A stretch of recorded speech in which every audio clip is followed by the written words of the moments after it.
I'm not really going to give a talk. I'm just going to continue what I was doing last time, which was reading and talking about who am I, until any of you want to interrupt me with questions, and then we can go on with questions. But since we chanted Om at the beginning, I thought of saying what Bhagavan said about the meaning of Om. In one of the verses of Ramana, Bhagavan says, Omkarapparo Oppoya Villoi Uneya Ariva Arunachala.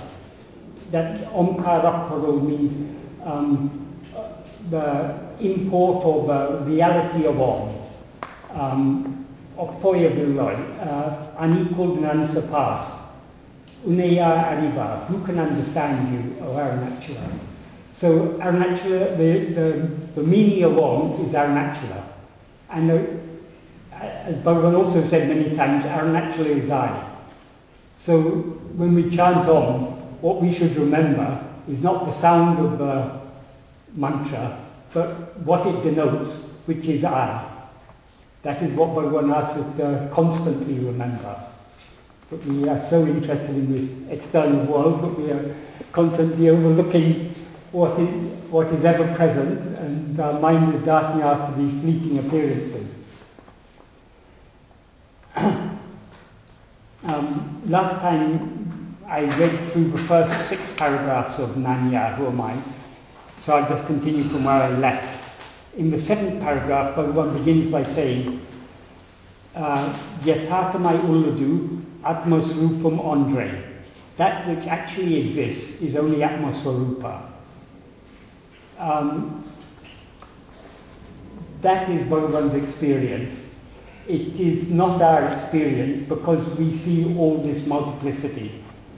So Bhagavan then explains how all this multiplicity comes into existence.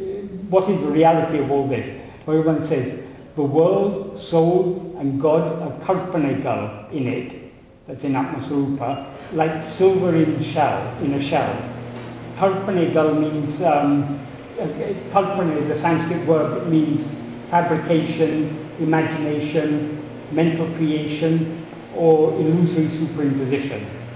So the world, the soul, that's our self as an individual, and God are all mere mental fabrications, imaginations, like the silver we see in a shell.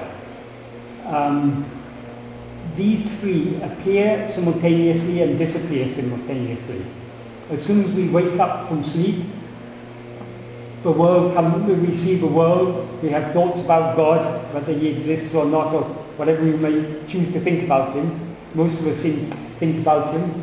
The atheists think about him more than the rest of us, but whatever it is, it's hard to get away from the idea of God. And then Bhagavan says, what all these things are. Swarupa, that's our own self. Alone is the world. Swarupa alone is I. Swarupa alone is God. Everything is Shiva Swarupa. Shiva Swarupa means our self, which is Shiva, the absolute reality. So one of the first supporters of Dawkins is Bhagavan. So just like Dawkins said, God is a delusion, Bhagavan also says God is a delusion. But Bhagavan doesn't stop with that. Dawkins is a little partial, because he chooses only God as a delusion. He forgets to tell us that, or probably he doesn't yet understand, that the world and ourselves who see the world are also delusions. What is real is only the I. But when we rise as I am this person, then the world and God also seem to come into existence. Then in the next paragraph, in the 6th paragraph, he tells about the actual practice of who am I. Then in this paragraph, he begins to talk, in the 8th and 9th paragraph, he talks about other practices. And he begins the 8th paragraph by saying, to make the mind subside, there is no adequate means other than the Chora. When Bhagavan talks about the mind subsiding, in Upadesha he says there's two types of subsidence of mind, laya and nasa. Laya is temporary subsidence, nasa is permanent subsidence, destruction. And what subsides in laya will rise again, what subsides in nasa will never rise again. But nasa is the state in which we realize that the mind never actually arose. The state in which we experience ajata, the non-creation or non-origination of anything. That which is alone is and it always is. So when Bhagavan says here to make the mind subside, he's not talking about subside as in sleep or as in laya, but to make the mind subside permanently in the state of nasa. There is no adequate means other than vichara. The reason for this is the difference between vichara and everything else that we do. Anything we do, any type of sadhana or any worldly activity or anything, involves attending to something other than I. Without attending to something other than I, we can't do our meditation on God, we can't do our mantra japa, we can't do our puja, we can't do our worldly activities, we can't go and rob the bank, we can't become President of the United States, we can't become rich businessman, we can't do anything without attending to things other than I. So vichara is unique, because vichara is the state in which we attend to nothing other than I. And the reason why that alone will destroy the mind, so long as we're attending to anything other than I, we are feeding the mind. We feed the mind on thoughts and on all the things we see through we perceive through our senses. So long as the mind is attending to these things, it seems to exist. When we attend to I, where is the mind? It disappears. The mind is, Bhagavan says, it's just like a ghost. It's a phantom. It has no form of its own. Only by grasping forms in the form of thoughts or objects of the senses, or all the things that we experience outwardly according to Bhagavan includes our own thoughts and feelings. Anything other than I, according to Bhagavan, is outward. So long as we're attending to anything outward, the mind isn't going to be destroyed. To destroy it, the only way is vichara, attending only to I. And then Bhagavan goes on to say, if restrained by other means, the mind will remain as if subsided, but will emerge again. Even by pranayama, by breath restraint, the mind will subside. However, though the mind remains subsided, so long as the breath remains subsided, when the breath emerges or becomes manifest, the mind will also emerge and wander under the sway of its vasanas, its predispositions. The birthplace of both the mind and the prana is one. Thought alone is the swarupa, the form of the mind. The thought I alone is the first thought of the mind. It alone is the ego. From where the ego arises, from there alone the breath starts. Therefore, when the mind subsides, the prana also subsides, and when the prana subsides, the mind also subsides.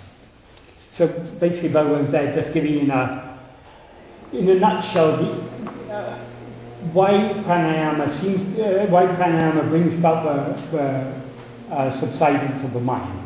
That is, the pranayama is a trick used in yoga to make the mind subside. It's an artificial means to make the mind subside. But as Bhagavan says, it will rise again. So it's only of temporary benefit. It's not going to yield any permanent fruit.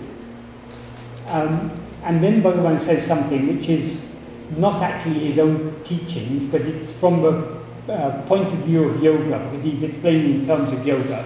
Because people then are liable to raise the question, in sleep our mind subsides, but people seeing our body see it still breathing. So how is that? So Bhagavan's real answer to that is, your body in sleep doesn't exist in your view. It only exists in the view of others, who exist only when you wake up. And only when you're awake they tell you, we saw your body breathing when you were asleep. According to Bhagavan, there's no body, nothing when we're asleep. There are all these imaginations that arise when we wake up. So Bhagavan says, however, in sleep, even though the mind has subsided, the breath does not subside. That's from the point of view of yoga, or the point of view of beyond other people. It is arranged thus by the ordinance of God for the purpose of protecting the body, and so that other people do not wonder whether the body is dead. Here he says it's ordained by the ordinance of God. In the previous paragraph he said God is just an imagination. So there itself he's giving us a clue. This is only diluted truth he's saying here. It's not the absolute truth. It's true so long as we take the body to be something real and the world to be something real. And so long as we take the body and world to be real, Bhagavan says it's wrong to dismiss God, because God is as real as the world. Actually, God is our own self, but so long as we see differences, we see the world as something other than ourselves, we imagine the supreme reality, which is ourself, to be something other than ourselves. When the mind subsides in waking and in samadhi, the prana subsides. The prana is said to be the gross form of the mind. Until the time of death, the mind keeps the prana in the body, and at the moment the body dies, it grabs it and takes it away. Therefore, pranayama is just an aid to restrain the mind, but will not bring about mananasa, the destruction, the annihilation of the mind. Then in the 9th paragraph he continues in the same line, talking about other types of practices. Just like pranayama, muti dhyana, that's meditation upon a form of God, mantra japa, repetition of mantras or names of God, and ahara niyama, restriction of our diet, are only aids that restrain the mind. And because he said just like pranayama, we have to connect it with the previous sentence, they restrain the mind, we have to infer they do not bring about its annihilation. They're aids, but they're not going to bring about the final goal we require. By both muti dhyana and mantra japa, the mind gains one-pointedness. Just as if someone gives a chain in the trunk of an elephant, which is always moving, that elephant will proceed grasping the chain without grasping anything else. So the mind, which is always moving, will, if trained in the practice of thinking of any one particular name or form, remain grasping it. That is, mantra japa and muti dhyana, they're ways of weaning the mind away from many thoughts and training it to cling to one thought.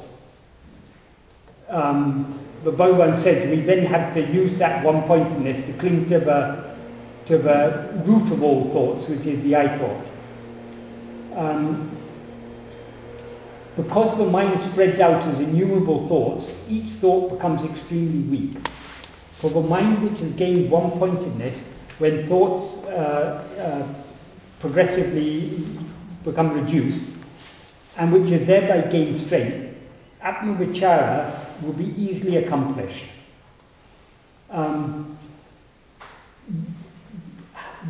muti dhyana and mantra japa are efficacious and how they help us to achieve atma-vichara, if we try to train our mind to think of any other object, say a Coca-Cola can, first we will find it very difficult unless we are really passionately attached to drinking Coca-Cola. But why muti dhyana and mantra japa are efficacious? Because the murti is God. And the mantra is the name of God. If we are devoted to God, our devotion to God will make it easy for us to continuously think of His form or His name. So what is actually the efficacy in muti dhyana mantra japa is not merely fixing the mind on one thing. What enables us to fix the mind on that one thing is the love. So if the love in the practice of Moti Dhyana Mantra Japa, which purifies the mind. And when the mind becomes purified, it understands that there's nothing external but is going to yield happiness, that real happiness lies within. And thereby the love for God matures into love for self,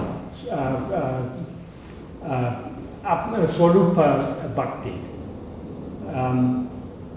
Bhagavan here he indicates that elsewhere in Maharshi's Gospel and many other places. Bhagavan points out another step. Our love for God will eventually bring us to Guru, who is God in human form. The Guru then gives us the teaching and tells us God is not external to you, Guru is not external to you. The real God and real Guru is your own self, turn within. So the bhakti for God becomes Guru Bhakti, which eventually matures into Swarupa Bhakti. But Bhagavan doesn't deal with all that here, but we, understanding his teachings as a whole, we can read all that into this passage.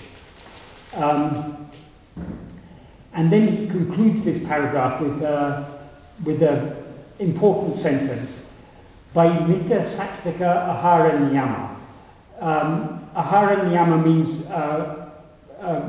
restriction of what we eat, and Mitta Sattvika means moderate quantity, and Sattvika means what is conducive to the state of being. Sattva means beingness. So whatever is conducive to keeping the mind in the quiet state of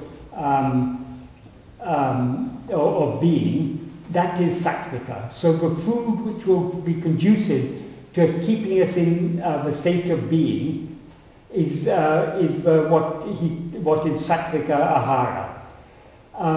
So when Bhagavan was asked what he means by sattvika ahara, one thing he was absolutely insistent on, vegetarian diet is absolutely essential, because if we eat any animal products, that particularly the flesh of animals that have been killed, that cannot be conducive to keeping our mind in a state of beingness. When animals are killed, they feel fear and all that, and they suffer.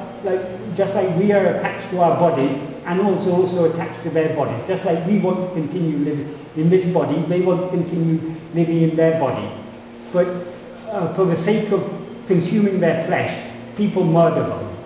So that the flesh of a murdered living being, a sentient being like us, is not going to be conducive to putting our mind in a state of beingness. So contrary to what someone remarked beforehand, Bhagavan doesn't recommend we eat meat. Bhagavan says, one thing, if you can do nothing else, at least avoid eating meat. Because by avoiding eating meat, we may not be able to save all the billions of animals that are being slaughtered every day for food, but at least we'll be saving one or two. We'll be not contributing to a huge, huge harm that humanity is doing to animals. So Bhagavan was very, very insistent about vegetarian diet. Among vegetarian diets, some foods are more sattvic than others. Often it is said garlic and onions are not sattvic, and obviously if you eat a lot of processed junk food, that's not going to be so sattvic. And you could say alcohol, okay, that's also vegetarian, but that's not going to be so sattvic. So just because the food is of plant origin doesn't necessarily make it sattvic, but if it's not of plant origin, it's definitely not sattvic. Just fairly sensible. Eat food that is not causing harm to any other living beings, and food that is not agitating our mind too much, and food that is not making our mind too dull also. If we eat very heavy foods or too much food, it makes the mind dull, tamasic. That also is to be avoided. Okay. So we learn by experience. Understand by analysing our own experience that the essence of what we really are is neither this body nor the mind. So all that remains in sleep, the only thing that we experience in sleep is our own being, I am. So that is the only thing that is real according to Bhagavan. Because what is real must always be real. And Bhagavan gives three definitions of reality. It must be permanent, eternal. It must be unchanging. Because if a thing changes, it's one thing at one time, another thing at another time. So which of those two things is real?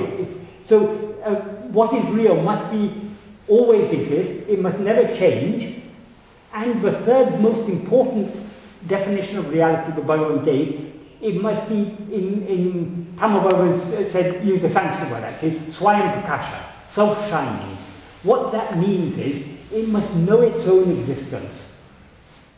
So we think the world existed before I was born and it will exist afterwards. But does the world know its own existence? Does a tree, well no, let's say a building, does the building know that it exists? It doesn't. But we know that we exist. So whatever is real must experience its own existence. If its existence is only known by something other than it, because we cannot say anything exists if it's not experienced. If it exists only in the experience of something else, its existence is dependent on that thing. Therefore, for something is real only if it experiences its own existence. And of all the things that we experience, can you tell me anything that experiences its own existence? In your experience, yourself. You may think, oh, this Michael's talking to me, he must also be experiencing his own existence because he's talking all these things. But actually this Michael, you see, is only a thought of yours. It's only something you are, a projection of your mind. How can you know that Michael is really sentient? A computer could be talking exactly the same thing, but we don't think the computer is sentient, do we? So we know only one consciousness. No one ever experiences more than one consciousness. So that one consciousness which we experience as I, we should make research on that. Bhagavan says if you make research on that, you will eventually find experience that that is the only thing that actually exists. But Bhagavan doesn't say, believe me. He says, no use believing, because belief is just again, a thought in the mind. Who is the one who is believing or not believing? Make research on that. Find out who is this I. So all this research about food that we were just talking about, that's all fine, up to a certain point. But we shouldn't make too much research on any of these things. We should make research only on I. That is Bhagavan's recommendation. Why we are drawn to Bhagavan's teachings? We somehow, even before all the rationalization, we have a gut feeling, oh, there's some truth in this. But we need a strong conviction. And the intellectualization there are two benefits in the intellectualization of it. One is, it helps to create a conviction, albeit at the surface level of the mind. But it helps to ward off many unnecessary thoughts. If we have a strong conviction that this is the truth. Because there are so many ideas, so many beliefs people have in this world. Unless we decide what we believe, we're going to be always frittering between one belief and another, whatever people tell us. Decide to a large extent by gut feeling. What feels right to us.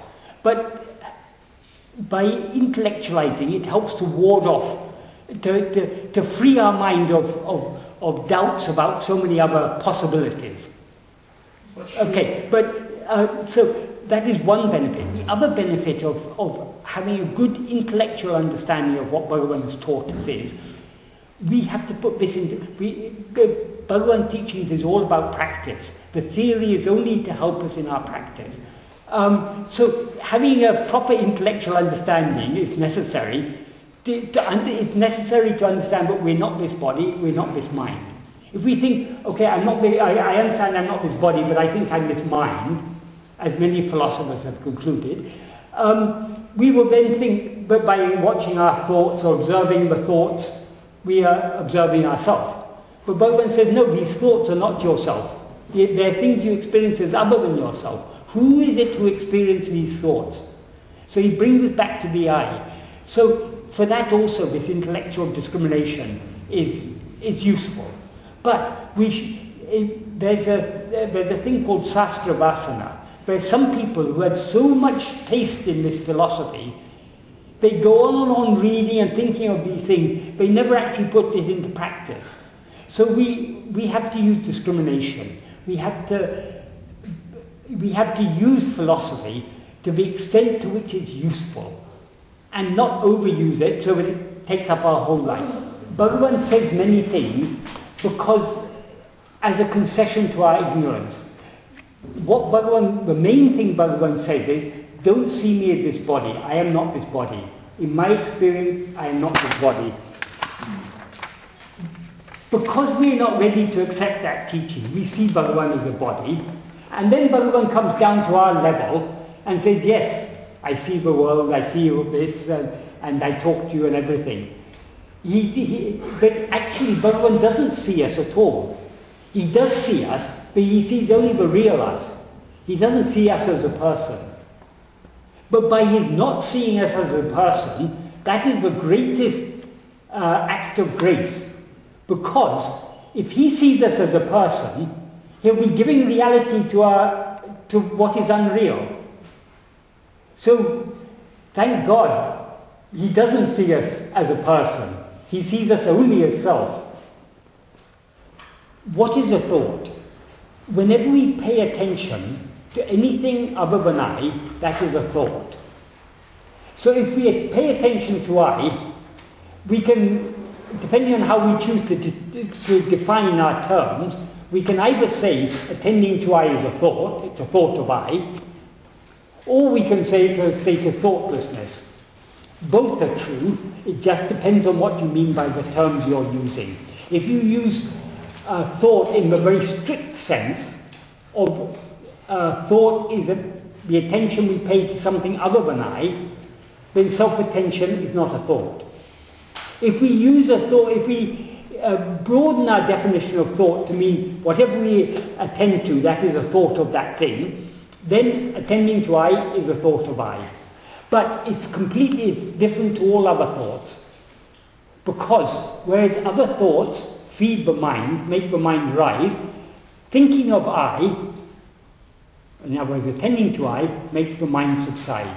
Because the mind rises only by grasping things other than itself. If we attend only to I, the mind is not grasping anything, so it subsides. He said, do you need to be shown the way inside your own home? You don't. It cannot be. Words are only pointers. Words are efficacious only to a certain extent, pointing us in the right direction. But only our own experience will tell us what self-attention is. Moreover, any person who is still practicing Atma-vichara is self-attention, but any person who is practicing Atma-vichara does not know what self-attention is. Because that is why Bhagavan called it vichara. Vichara means investigation. We have a vague idea what self-attention is. We are coming close to self-attention. But if we, for one moment, attend to self correctly, if we, for one moment, experience pure self-attention, that is Atmajnana. So when we practice vichara, we are investigating, trying to find out what is that state of self-attention. So the only way to find out what is self-attention is to attend to self. And the more we practice and the more we do it, the more we will discover. And what we discover cannot be said in, cannot be put into words, cannot be put into thoughts even. But we will gain more and more clarity of self-awareness. It'll be more and more clear to us what self-attention is, what self-awareness is, what self-consciousness is, what we really are. there's a, I remember in an old mountain park, you know, in the mountain park they sometimes give fillers. There was one very nice filler back in the late 70s, sometime like that. It was a translation of a passage from one of the untranslated writings of Suri Nagama. And there she records, once some learned pundits had come and were talking with Bhagavan for several days about all these nadis, chakras and all these things. And Bhagavan was patiently answering all their questions. Hearing all this, Suri Nagama was feeling very dejected because she didn't understand all these Sanskrit words. What are these nadis? What is this Sahasrara, this Shushumna, all these things? She didn't understand any of these terms. So she waited till Bhagavan was, till those learned people had gone out, and then she said to Bhagavan, oh no, I think she was just sitting there looking dejected, and Bhagavan asked her, what is it? And she said, Bhagavan, you're talking all these things. When will I ever know about these things? I'm not able to understand all these things. And Bhagavan said, why should you worry about all these things? They're all imagination. And she said, what? It's imagination. Bhagavan said, when the body itself is imagination, what are all these chakras and all these things? It's all imagination.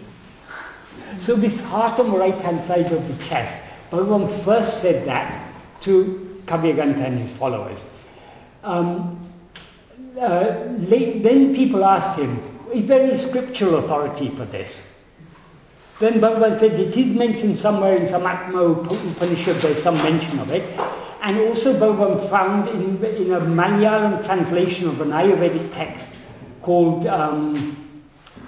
Ashtanga Hridaya, the Eightfold Heart, there is mention about this, and he translated those two Malayalam verses. Originally they would have been Sanskrit slokas, but Bhagavan had only seen it in the Malayalam version. He translated those two verses into Tamil, and they became part of Ulunaptu and Abandhan.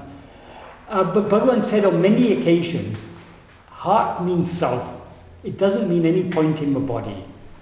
And when in talks, at one point when someone asked Bhagavan, should I meditate on the right side of the chest in order to meditate on self? Bhagavan said meditation shouldn't be on the right or the left. It shouldn't be up or down. Meditation should be on I. That's all. Bhagavan said the only among the three times, the only time that actually exists is the present, because past and future are just thoughts that occur in the present. So among the three times, the only time we should take interest in is the present. In Tamil they call what we call three persons in English, first person, second person, third person. In Tamil they call the three places. So Bhagavan said among the three places, it's only the first place, the self place. That is the only place we should be concerned with. So that I is always here and it's always now. So we shouldn't worry about any other place or any other time. Concentrate on the here and now, what actually is now. And if we try to find out what actually is now, no thought can rise there, because thought happens in time. When Bhagavan talks of heart, 99.9% of times he's talking only about self. Heart is a synonym for self. Okay. It's only in the context of people who ask about a place in the body which he talks about the right side of the chest. But that's not what he's normally talking about when he talks about heart. Heart is self. So wherever you see Bhagavan saying heart, take it to mean self. And forget about the body, right hand side, left hand side, up, down, inside, outside. We are so soaked in thinking in physical terms, in terms of a body, that it's difficult for us to think beyond that. But what Bhagavan is asking is think beyond it. Go beyond this. What is this I? Bhagavan of his own accord never recommended any sadhana. Bhagavan answered people's questions. Sadhuam once told me, if people came to Bhagavan and said, Bhagavan, I'm doing puja or japa or dhyana, is this good? Bhagavan said, yes, it's good. If they come to Bhagavan and said, Bhagavan, I don't know what to do, what should I do? He would say, do self-inquiry. If they come to Bhagavan and say, Bhagavan, I'm not able to do anything, Bhagavan asks you, who asked you to do anything? Keep quiet, surrender.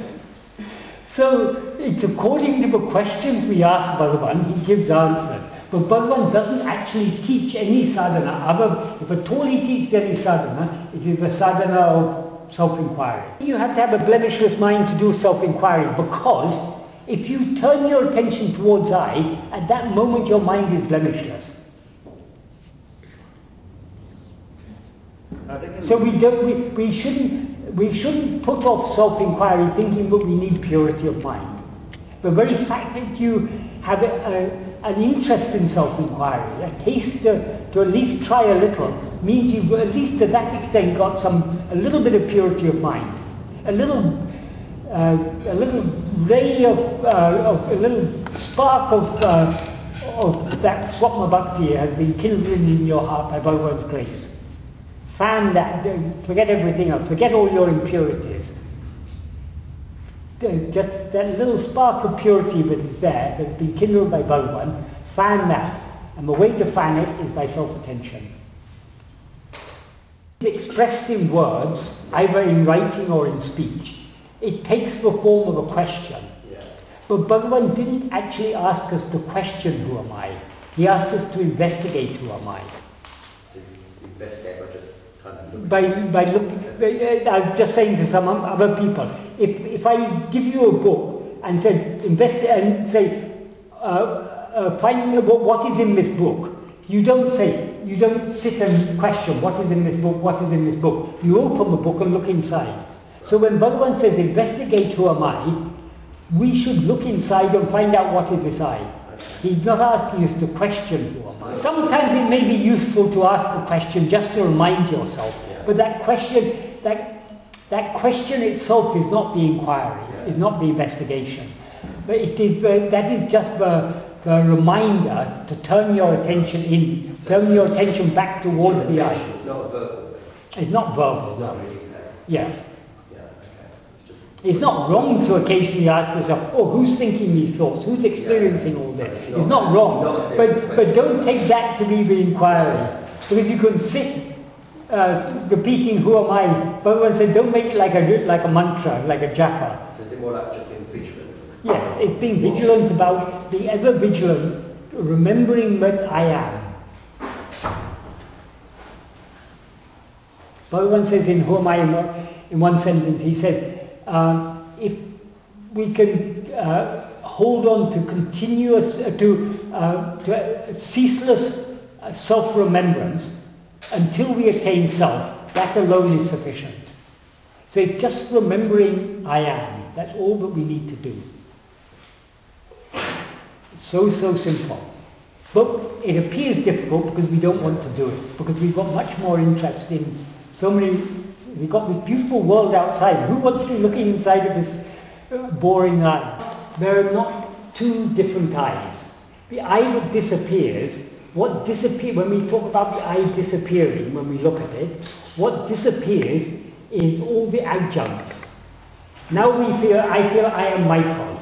But when I look at this eye, Michael drops off. So I say, oh, the eye has gone. Actually, the substance of the eye, it's like if you see a snake, you're walking in the half light of dusk, and you see a snake on the ground.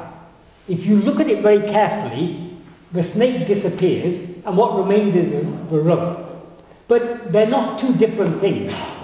Actually, you were always seeing only the rope. So now we're only experiencing the real I now, but we mistake it to be this mind, this body. Ramana has written thousands and thousands of verses relating expressing in words what he experienced by Bhagavan's grace. So Murugan didn't go around saying I am a jnani, but in literally many thousands of verses, he has made that very, very clear. Sadhu Om, on the other hand, there are slight hints here and there, but they're very indirect hints. Like Sadhu Om has written one book called Ramana Sahasram. It's 1,000 verses praying for jnana. And towards the end, in one verse, he said, Have I attained? Have I not attained? I don't know. It's a different way of expressing. So Sadhguru, my own belief is both Murana and Sadhguru have attained the same state. For a particular purpose, Bhagavan used Murana's body and mind to sing so many verses about expressing about the state of attainment, and he used Sadhguru's body and mind to express that state of prayer and anguish. Actually their state is the same, but if you see their verses, Murana has also written many verses of prayer, but most of Murana's verses are expressing that his wonder, the great grace of Bhagavan, what Bhagavan is doing. Sadhguru would sing like that. That is, that is obviously Bhagavan chose to use them, their bodies and minds in different ways. Even to say Bhagavan is a jnani is actually wrong. Because when we say Bhagavan is a jnani, we point to the body. But Bhagavan is not his body. So just taking Bhagavan to be the body itself shows our ignorance. So that's why Bhagavan says, who can understand the state, that state? None of us can understand what state Bhagavan is in. We can only experience it. If we experience it, then there will be no more problems. Sadhguru has written a very nice poem called, the meaning of which is, who is a jnani? Yeah. And in it he says, there's only one jnani and you are that. All the other jnanis you see are just projections of your own ignorance. Because you see a body and you say this is a jnani, that is ignorance.